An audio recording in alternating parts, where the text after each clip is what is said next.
Kung hindi mo pa ito alam tungkol sa mga babae, makakatulong ito sa iyo. Pamilyar ka ba sa mga bagay na sinasabi ng babae ngunit kabaliktaran naman ang makikita mo sa mga kilos nila? Bibigyan kita ng 4 na halimbawa nito. Mga bagay na sasabihin ng babae sa iyo na gusto niya ngunit kasinungalingan lang pala. Kaya kapag naniwala ka sa mga ito, maglalaho na lang bigla ang atraksyon niya sa iyo nang hindi mo alam kung ano ang maling ginawa mo.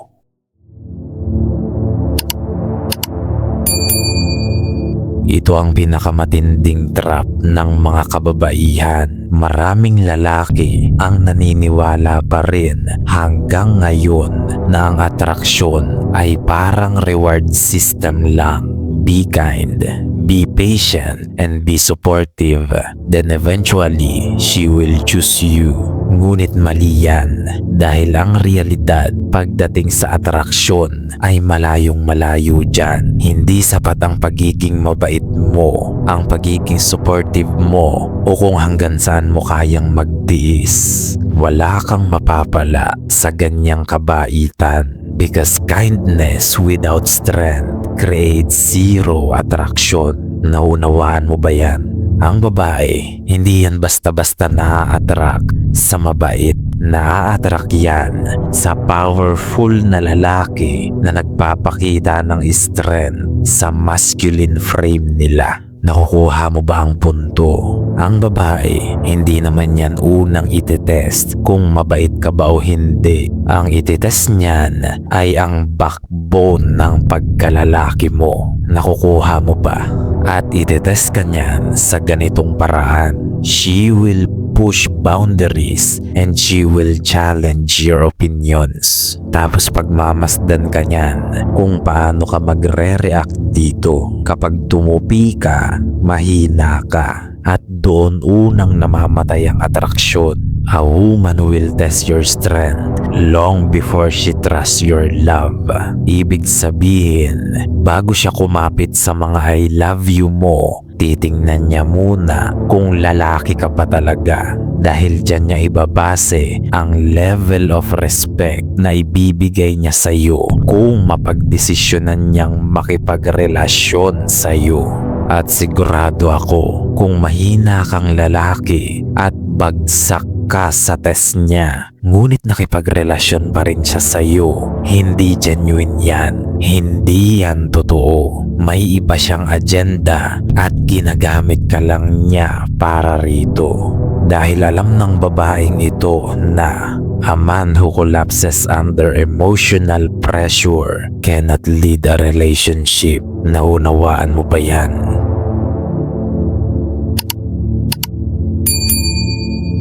Ano ba kapag sinabing pedestalizing? When you are pedestalizing women, ibig sabihin, inilalagay mo ang babaeng ito sa tuktok ng pangangailangan mo. You are putting her above everything. Kumbaga, para sa iyo, siya ang pinakamahalaga at wala nang iba pa. At yan ang kasinungalingang wag na wag kang magpapabiktima. Dahil oo, napakaromantikong pakinggan ito sa tenga ng mga babae. Sino ba namang babae ang ayaw na ilagay sila sa top priority ng isang lalaki? Halos lahat yan sasang-ayon. Ngunit deep inside, ayaw nila ng ganitong gesture. Romantiko mang pakinggan, ngunit ang lakas nitong makapatay ng atraksyon. Ang mali kasi ng maraming lalaki, akala nila na basta naging good boyfriend sila, hindi na sila iiwan ng babae.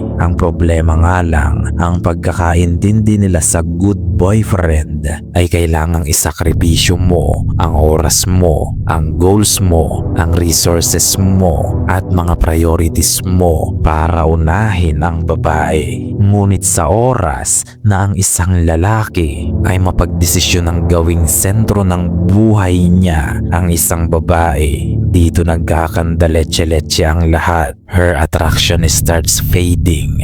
Bakit? Dahil ang tunay na babae, attracted yan sa lalaking may mission at plano sa buhay. Ulitin ko, yung tunay na babae ang pinag-uusapan natin dito. High value woman na matatawag.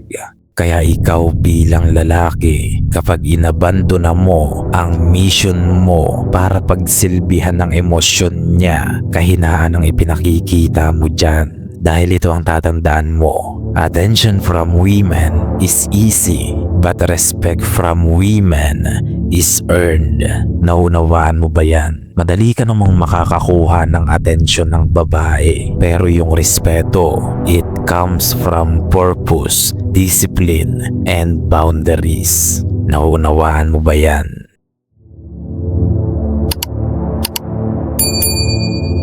Ang sabi ng marami, mahalin mo lang ng sobra-sobra ang babae, hindi ka naiiwan. Kasinungalingan yan. Kaya nga ang usong mga kanta ngayon ay pang-relapse. Dahil hindi guarantee na hindi ka naiiwan kapag minahal mo ng sobra ang isang babae. Yan ang dahilan kaya isa ka sa mga nagre-relapse tuwing alas 10 ng gabi. Naniwala ka kasi dyan. Hindi totoo yan. Oo, magandang pakinggan at napakaromantiko ng atake. Aakalain mo nga namang garantisado ang resulta. But love does not secure loyalty. Value does. Naunawaan mo ba yan? Ang isang lalaki kayang magmahal ng isang babae ng sagad-sagad pero mananatili pa ring talo sa huli. Tama hindi ba? Anong dahilan? Because attraction is not built on emotions alone. It is built on strength, confidence, leadership, and stability. Yan ang mga kailangan mo upang hindi ka niya iwan. At hindi mo rin mapepeke ang mga yan.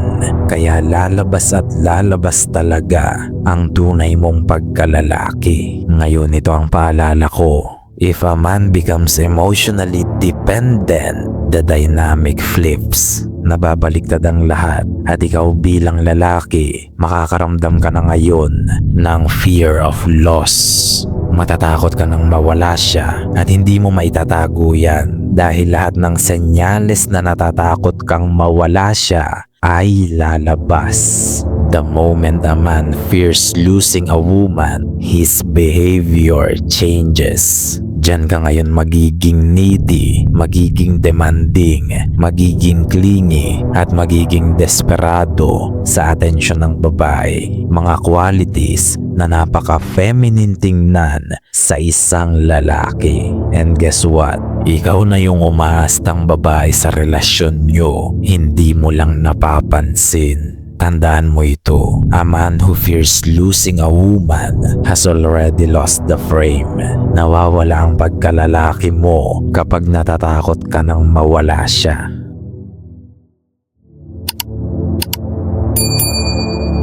Narinig mo na ba yung sinasabi ng mga babae na ayos lang daw maging emotional ang mga lalaki? That statement is half truth and half manipulation. Kalahati ay totoo, kalahati ay pang-mamanipula. Dito tayo sa totoo muna. Ito ang totoo. Women appreciate emotional awareness. Hindi ka naman agad-agad kamumuhian ng babae kapag naging vulnerable ka sa mata nila. Yes, women appreciate that. Yan ang katotohanan dyan. Ngunit, emotional control is what earns attraction. Nauunawaan mo ba yan? Napakalaki ng pinagkaiba. Controlled emotions is equal strength. Uncontrolled emotion is instability. Kapag basta-basta ka na lang sumasabog, nagmamakaawa, nagpapanik, at na-overwhelm ng emosyon mo, you quickly loses authority as a man. Naunawaan mo ba yan? Dito papasok ang half manipulation. Pakinggan mo ito.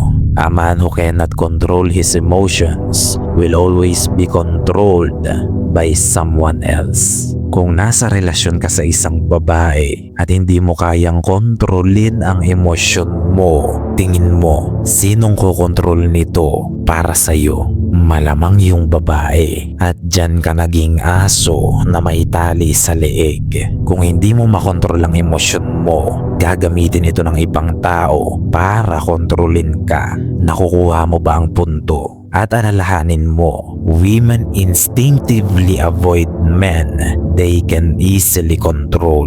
Wala kang thrill, wala kang strength, at wala kang strong masculine frame. Mahina kang lalaki. Iiwasan ka talaga ng mga babae. Kaya sa tunay na lakan ng ating kawan, tatandaan mo palagi, we have a mission, we have a movement. We don't chase validations, we chase improvements. Gayunpaman, marami nga ang makakapakinig, ngunit iilan lang ang makakaunawa. Hanggang sa muli, lakan.